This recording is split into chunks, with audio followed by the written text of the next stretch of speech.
आता तुम्ही सगळे मला विचारते मामाजी हे नाव का ठेवलं, त्याचं कारण पाणीनी हे मला पण अजून माहित नाही, तुम्ही जरा एक्सप्लेन करा काय असतं. पैशाला महत्व नाही. पैसे 20 रुपये नाही मोजले मी, क्वालिटी मोजली आणि त्या क्वालिटी मला माझी पब्लिक ओव्हर व्हॉल्यूम म्हणजे जास्त पाहिजे. की मला 30 फ्रँकी विकून 30 विकून 100 रोट्या नाही विकायच्या, मला उद्या 2000.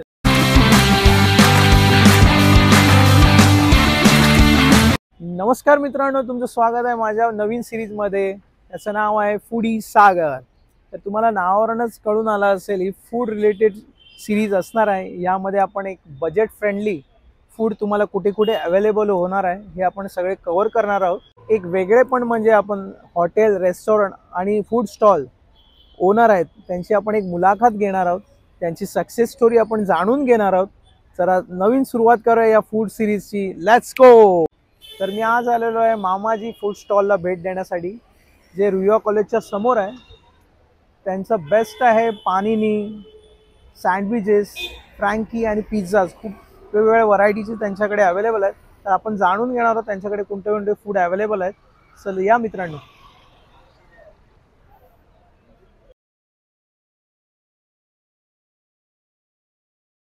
तर आज आपल्याबरोबर आहेत विजय सर, मामाजी फ्रँकीचे ओनर, टेस्ट ऑफ कट्टा ॲट रुईया. तर आपण त्यांना स्वागत आहे तुमचं माझ्या चॅनलमध्ये. तर आपण जरा तुमच्याकडे थोडीशी माहिती घेणार आहोत तुमच्या शॉपबद्दल, कशी सुरुवात झाली वगैरे सगळे जरा थोडं आम्हाला डिटेलमध्ये सांगायचं आहे. आम्हाला आमच्या प्रेक्षकांना ही माहिती देणार आहोत. तर कशी सुरुवात झाली आणि कशी तुमच्या डोक्यामध्ये कल्पना आली? ॲक्च्युली म्हणजे आमच्या आईवडिलांचा बिझनेस आहे भाजीपाल्याचा. वडील भाजी विकतात, मी पण त्यांच्याबरोबर हेल्प करायचो आणि कॅटरर्सला सप्लाय वगैरे करायचो. तर असं जे इच्छा झाली का मित्रांनी सांगितलं की एक दुकान आलं. त्यांनी विचार केला की सँडविचचं दुकान टाकूया कॉलेजच्या समोर आहे. शेवटी पहिलं घाबरायचं झालं की इथं धंद्यात किती तकलीफ होणार, काय ते सगळ्या गोष्टी आम्ही बघितल्यात. भाजी धंद्यामध्ये पैसे द्यायला लागतात, हे द्यायला लागतात. वडील म्हणाले कर बिंदास. वडिलांनी प्रोत्साहन दिलं, मी येतो. आणि आम्ही शिकलेली पोरं होतो, रस्त्यावर काम करायचं आम्हाला आवडायचं नाही. वडिलांनी काय रस्त्यावर काम केलं लहानपणापासून, ते बोलले करतो बिंदास, मी आहे. हिंमत भेटली, मग जागा घेतली मी. पहिलं थोडं तकलीफी होतात हर आयुष्यामध्ये. वडील होते सांगत म्हणून काय वाटलं नाही. वडिलांचा जन्म इकडे गेला होता, त्याच्यामुळे सगळे ओळखायचे. BMC वाले हे ते सर्व. ते बोलले अरे गोविंद तुझं आहे ना, कर कर, काय टेन्शन नाही. धंदा करताना पहिलं सर्व गोष्टी येतात. BMC येते इथं काय चालू आहे, काय नाही, काय नाही. सर्व गोष्टीला फेस करता करता 1 वर्ष गेले आमचे. तर त्याच्यामध्ये कसं आहे, वडिलांनी भरपूर साथ दिली. बटाटा सोलायला वडील असायचे. घरचा माणूस असल्यामुळं काय फास्ट ग्रोथ करायला वेळ नाही लागला. माणसाच्या भरोशाचं काम काय होत नाही. बरोबर. त्यासाठी वडील उभे राहायचे म्हणून मी स्वतः शेजवान चटणी ह्या सगळ्या गोष्टी पहिलं मी चालू केल्या. त्याच्यानंतर मग माणसं झाले. तर हळूहळू जसं जसं बिझनेस वाढत गेला की मला कळलं की बाबा आता आपल्याशी एवढं होणार नाही. मग हेल्पर ठेवली, मग हेल्परला ट्रेनिंग दिली. शेजवान चटणी त्यांना मी स्वतः बनवायचो. सकाळी 7ला उठून शेजवान चटणी मी बनवायचो स्वतः समोर उभं राहून. 2-3 वर्ष सहज असं चाललं. तर बिझनेस अजून वाढत गेला. त्याच्यानंतर ऑपरेट झाले की बाबा आपला धंदा वाढला, स्टाफ वाढत गेला. स्टाफ वाढला म्हणजे खर्च वाढला. सगळ्यांना वाटलं की मामाजीचा बिझनेस वाढला आहे. बिझनेस वाढला म्हणजे तुमचा खर्च वाढला. तुम्ही 2 माणसात तर एवढा बिझनेस भरू शकत नाही.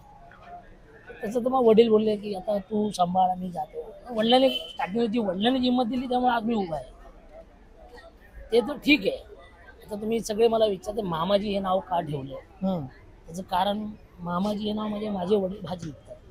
तर मी मनात असं एक कॉन्सेप्ट काढला की बाबा मामा मामा मामा म्हणजे सगळे गुजराती वडिलांना 60 ओळखते. मामा 2 लिंबू दो गाजर दो किलो दो. त्यामुळे एवढं झालं. मामाचं नाव म्हणजे वडिलांचं माजी केलं तर मराठीमध्ये मराठी माणसाचं नाव होतं मामाजी. मामाजी अशी कल्पना डोक्यात आली. त्याच्यामुळे मी विचार करायचा, चला बघूया मामाजी टाकून बघूया. टेस्ट आपली आहेच, पब्लिक आठवण काढतीये, पण एक नाव पण ब्रँड व्हायला पाहिजे. नावामुळे नावावर क्वेश्चन मार्क पडला पाहिजे की मामाजी हा शब्द का टाकला. आणि भरपूर जण आजपर्यंत मामाजी कोण आहे म्हणून हा बेस प्रॉब्लेम आहे. नावाने कमवलं त्या गोष्ट नाही, जे नावावर पण एक क्वेश्चन मार्क पडतो ना की मामाजी का नाव आहे. आता कोणी येऊन बोलतो अभी मामाजीवर भतीजा भी डालेगा. म्हणजे असे जोक पण होतात. बरोबर. की कुणाला दुसरा ब्रँड टाकतात, मला बोलतो अरे मामा डाला तर मी भतीजा डालू. मतलब नाम से कुछ नहीं होता, आप क्वालिटी देगा उसको नाम होता है। अच्छा, क्वालिटी के साथ नाम भी मेंटेनेंस किया है। कल ऐसा कुछ नहीं कि खाने पीने की इंडस्ट्री में थोड़ा नाम खराब भी है, कभी कभी स्टाफ चेंज होता है तो टेस्ट भी चेंज होता है। बराबर। वो इंडस्ट्री में होता ही है कि इसका जो मैं नहीं सब हैंडल कर सकता, तो वो मुझे मेंटेन करने में मुझे खड़ा रहना पड़ता है। आपका माल सब क्वालिटी हो ही जाएगा, अगर आदमी बराबर नहीं बनाएगा तो आपका नाम तो जरूर खराब करने वाला है। येस. कोणत्या प्रकारचे फूड आयटम आपल्याला खायला मिळतील? आता आमच्याकडे स्टार्टिंग फ्रँकी आहे. फ्रँकी ना 4-5 ऑप्शन आहेत. त्याच्यामध्ये एक फ्रँकी झाला, फ्रँकी नंतर एक पिझ्झा झाला, पिझ्झा नंतर एक पनीनी ब्रेड आहे, त्याच्यानंतर ग्रिल्स वगैरे सँडविच वगैरे ते कॉमन आहे जे सर्व मार्केटमध्ये भेटतात. आता त्याच्यामध्ये एक गोष्ट म्हणजे फ्रँकीमध्ये आमच्या सर्वात जास्त व्हेज आणि शेजवान फ्रँकी आणि नूडल फ्रँकी जाती. का ते पॉकेट मनी बजेटमधले आहेत कॉलेजच्या पोरांसाठी, जी आज 10 वर्षाची ती 20 रुपयेच प्राईस आहे, ते आम्ही अजून त्यापर्यंत भाव वाढवला नाही आहे. का तर त्याची शेजवान चटणी वगैरे आम्ही स्वतः बनवतो. तर कॉलेजच्या पोरांना काय वाटतं की बाबा इथं चटणी पण चांगली भेटते, 20 रुपयात काम होतं, ते पण गरम गरम आम्ही लाय बनवून देतो. तर सर्वात जास्त सेल बारक्या पोरांचा, शाळेच्या पोरांचा तो सेल जास्त आमचा. अच्छा. त्याच्यानंतर ज्यांचे पॉकेट मनी जास्त आहेत तर त्याच्यामध्ये तंदुरी पनीर रोल आहे, अच्छा. जो आम्ही कॉन्सेप्ट चालू केला बेस फ्रँकीमध्ये. सगळे आम्ही रोल बोलतो पण त्याच फ्रँकीच्या रोलमध्येच बनवतो. तर ती पब्लिकला आवडली की ते फ्रँकीच्या रोलमध्ये टेस्ट काय ते रोल बोललो, पब्लिक ती आवर्जून जास्त खाते. त्याच्यानंतर आमच्या माटुंगा जैन लोकांचा प्रॉब्लेम. अच्छा. जैन लोकांना तंदुरी खायची, तर त्यात आम्ही तंदुरी वेज जैनमध्ये काढलं. त्याच्यामुळे गुजराती पण गिराकं वाढली त्यामुळे. ओके. म्हणजे त्यांचा पण कॉन्सेप्ट झाला की बाबा गुजराती लोकांना पण वेज चीज ग्रिल बोलला तर जैनमध्ये भेटतं, तर वेज चीज ग्रिल बोलला तर जैनमध्ये बनवू शकतो, तर तंदुरी फ्रँकी का नाही बनवू शकत जैनमध्ये. ओके. त्याच्यामुळे तोड काढला मी, गेले त्याला 2-3 महिने. पण त्यांच्याकडे ते पण कस्टमर खुश झाले. आता बल्कमध्ये ऑर्डर येतात आपल्याला फ्रँकी. आता फ्रँकी बनवणार 100 ते पार्सल करायचे बोलले तर थंड राहणार का कारण, त्याच्यावर आम्ही विषय काढला की बाबा बघूया आपण एक ऑर्डर मारूया. तर कस्टमरला आम्ही काय सांगतो, बाबा अर्धा तास अगोदर आम्हाला डिलिव्हरी तर पाहिजे, तर अर्धा तास पोचलं तर ते तुम्हाला गरम भेटणार, त्याच्यानंतर आम्ही त्याची वरची गॅरंटी देत नाही. अच्छा. आजपर्यंत हे की आमचा कॉन्सेप्ट सक्सेस झाला आहे. आज बल्क ऑर्डर येतात मला. कॉलेजच्या पोरांना मी सगळं सांगतो, बाबा स्टॉल लावला तर मला पैसे द्यायला लागणार, त्यापेक्षा तुम्ही माझ्याकडे डिस्काउंट घेऊन जाऊ, तुमचा फायदा करून घ्या, तुम्हाला मी स्वस्तात देतो. अच्छा. म्हणजे बेस्ट सेलिंग प्रोडक्ट आपल्याकडे काय आहे फूड? सर्वात जे बेस्ट सेलिंग आपली फ्रँकी आहे. फ्रँकी. कॉलेजची पोरं पासून म्हणजे सर्व डिफरंट व्हरायटी. व्हरायटी. आणि दुसरं आमचं एक पनीनी म्हणून ब्रेड आहे. अच्छा. हा, पनीनी हे मला पण अजून माहित नाही, तुम्ही जरा एक्सप्लेन करा काय असतं. पनीनी ब्रेड म्हणजे पनीनीचा ब्रेड आपला जसं सबवेमध्ये भेटतो ना ब्रेड लॉक, ओके. सेम आहे, पण आमच्यामध्ये गार्लिक ब्रेड वगैरे त्याच्यामध्ये मिक्स असतं. ओके. तो ब्रेडच वेगळा आहे. तो क्रंची जेव्हा होतो ना तर त्याची टेस्ट जेव्हा तुम्ही चव घेता हा. तर ती टेस्ट वेगळी होते. पण त्याच्यामध्ये जे तुम्ही जे आपण हे टाकतो व्हेजिटेबल्स, हा. सॉसेस आहे वेगवेगळ्या तरफचे, ओके. तर ती बनवायची पण वेगवेगळे आहेत. जसं फजिता पनीनी, मॅक्सिकन पनीनी, तंदुरी पनीनी, रेग्युलर चीज पनीनी, असे 2-3 अजून आहेत. ओके. त्याच्यामध्ये 6 चालतात, सगळे चालत नाही. अच्छा. म्हणजे रनिंग आहे ते सांगतो. ओके. त्यामुळे ती पब्लिकला का पनीनी म्हणून मामाजी दिवस पनीनी एक आयटम आलं आहे. म्हणजे सगळ्यांना वाटतं की वेगळं काहीतरी भेटलं पाहिजे. फ्रँकी तर आपण रोज खातो, veg Frankie, veg cheese Frankie, noodle Frankie, mayonnaise Frankie. आता जमाना आला सगळं मायोनीजचा, हा. त्याच्यामध्ये सगळं आता हॉट गार्लिक आहे, हे गार्लिक, चीज गार्लिक आहे, चीज चिली गार्लिक, हे आम्ही नाही बनवू शकत कारण हे कंपनीच देते आम्हाला. तर त्याच्यामध्ये पण 20 कंपन्या आहेत, सगळ्यांचे भाव वेगवेगळे आहेत. तर आम्हाला काय पाहिजे, क्वालिटी चांगली पाहिजे. आता मी उद्या बोलणार की मीच बनवतो, ते खोटं मला जमत नाही. जे मी बनवते ते मी बनवतेच कारण चटणी आम्ही बनवतो, सँडविचला चटणी लागते, आम्ही स्वतः कोणचं आम्ही बनवतो. शेजवान चटणी आम्ही मार्केटून घेत ना, ती स्वतः बनवतो, पण चटणीला टेस्ट आहे. शेजवान लागल्याशिवाय फ्रँकी बनत नाही. तुम्ही मायोनीजमध्ये शेजवान मिक्स केलं तर त्याची टेस्ट अजून वेगळी चेंज होती. हा, बरोबर आहे. तर फ्युचर मध्ये काही प्लान्स आहेत का नवीन आउटलेट टाकायचे तुमचे? आता तर मी 3 टाकले होते. अच्छा. कुठे कुठे आहेत जरा सांगा, म्हणजे तिथे जर इथे जमलं नाही तर तिथे जातील कसं आमच्याकडे. माहितीये, टाकलं होतं पण ते बंद करायला लागलं. ओके. तर माझी हिंमत होती की माझे 10 नाही 15 होत्या, अच्छा. पण तिथं पोचण्यापर्यंत माझे आयटम एवढे आहेत ना, तो बनवणारा माणूस पाहिजे. ओके. सध्या आता कुठे चालू आहे? सध्या माटुंगा तर मी 2 टाकले, त्यामुळे हा. आज खुश आहे. आता अजून कुठे आहे दुसरा आउटलेट? कुठे आहे दुसरं तुमचं? आउटलेट माझं होतं प्रभादेवीला. हा. माटुंग्यात कुठे आहे? आपलं SS शाळा आहे, SS जी शाळा. बावदाजी रोडला आहे. ओके. PMC F नॉर्थच्या पुढे गेलं की राईट हँड साईडला इकडे. अय्यप्पा इडलीवाल्याच्या बाजूला. म्हणजे जर कोणाला इथे नाही आलं तर त्यांनी तिकडे जायचं. त्यासाठीच मी केलं ते. ओके. दुसरं आउटलेट का टाकलं की माझे 10:30ला बंद होतं, तर पब्लिक नाराज होतं. अच्छा. कोण घाटकोपर होतं, कोण ठाण्यावर होतं.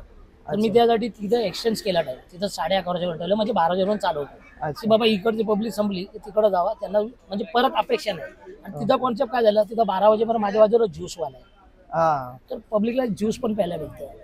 त्या ज्यूसमुळे माझा इथे पण इथला टायमिंग काय आहे आपला? 10:30 10:30 10:30 to 10:30. सकाळी 9 वाजल्यापासून रात्री 10:30. अच्छा हा, पण 10:30 टायमिंग का ठेवलाय की पब्लिक यावं. अगर माझं 10:30 अगर लाईव्ह चालू असेल तर मी 11 वाजेपर्यंत देतो पब्लिकला, का Okay. कस्टमरला नाराज करत नाही. अच्छा मी स्टाफला सांगून ठेवलं, मशीन चालू है 10:30 टाइम मत देखो, चालू है सामने खड़ा उसको दो. ओके टाइमची काही पाबंदी नाही आपल्याला. चालेल चालेल. कस्टमर नसेल तर आम्ही 10:30 क्लोज करतो. पण आजपर्यंत एवढी एक देवाच्या कृपाने 10:30 पुढे पब्लिक येतच असते. आम्ही झाडू मारतो तर पब्लिक अरे बंद व्हा बंद व्हा बंद व्हा, म्हणजे आपली एक मेहनत. आणि आता बरोबर आहे. की आज पब्लिक आपल्या आवडत होते काय येते की आपलं टेस्ट बनवून येते. Yes. पैशाला महत्व नाही, पैसे 20 रुपये नाही मोजले, मी क्वालिटी मोजली. आणि त्या क्वालिटी मला माझी पब्लिक ओव्हर व्हॉल्यूम म्हणजे जास्त पाहिजे. की मला 30 फ्रँकी विकून 30 विकून 100 रोट्या नाही विकायच्या, मला बरोबर. उद्या 2000 विकायचे, त्याच्यात तेवढेच कमावणार आहे. Yes yes. तर विजय भाऊ धन्यवाद, तुम्ही जी काय तुमच्या शॉप बद्दल माहिती आणि अजून दिली. एक मला म्हणायचं, हा आज जे पण नाव आहे माझं येस ते माझ्या रुयाला देतो. रुईया कॉलेज जे काय. कारण त्या पोरांनी अख्ख्या मुंबईत जेवढे कॉलेज आहे येस त्यांनी ते सगळीकडे टाकून टाकून मला फेमस केलं. येस. कारण त्यांच्या नावामुळे मी आज उभा आहे. हा ते तुमच्या शॉपच्या पुढेच आहे. टॅग पडलाय रुईया. Yes. म्हणजे ते बोलतात पहिलं विचारतो रुईयावाला मामाजी आहे ना. येस मला आज मामाजी. अभिमान आहे माझ्या कॉलेजवर. भले मी शिकलो नाही पण ते पोरानं अभिमान आहे की माझं नाव फेमस केलं. येस भले माझी मामाजी. मेहनत आहे, भले माझी मेहनत आहे, पण ते पोराने पण मला सहकार्य केले. कारण स्टार्टिंगला माझं एकटं दुकान होतं फ्रँकीचं, आज 4 स्टॉल झाले. बरोबर. तर मी खचलो नाही. माझा देव देतो तेवढी मेहनत तेवढं चालू आहे व्यवस्थित. बरोबर. म्हणजे जे काय श्रेय देत आहेत ते कॉलेज स्टुडंटला देत आहेत मामाजी. माझे जेवढे धन्यवाद विजय भाऊ. मुंबईत जेवढे कॉलेज मला याच नावाने ओळखतात. धन्यवाद. तुम्हाला पुढच्या वाटचालीसाठी खूप खूप शुभेच्छा. असेच तुमचे 2, 4, 10 असे आउटलेट हो आमची इच्छा आहे. धन्यवाद तुम्ही आम्हाला थोडंसं मार्गदर्शन केल्याबद्दल.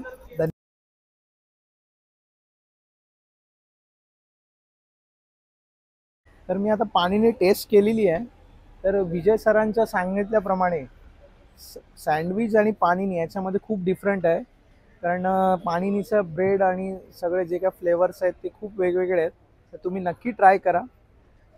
रुईया कॉलेजच्या अपोजिट साईडला मामाजी. तर असेच फूड रिलेटेडचे व्हिडिओ बघण्यासाठी चॅनलला सबस्क्राईब करा. हा व्हिडिओ आवडला असेल तर नक्की लाईक करा. तर भेटूया पुढच्या व्हिडिओत. जय हिंद.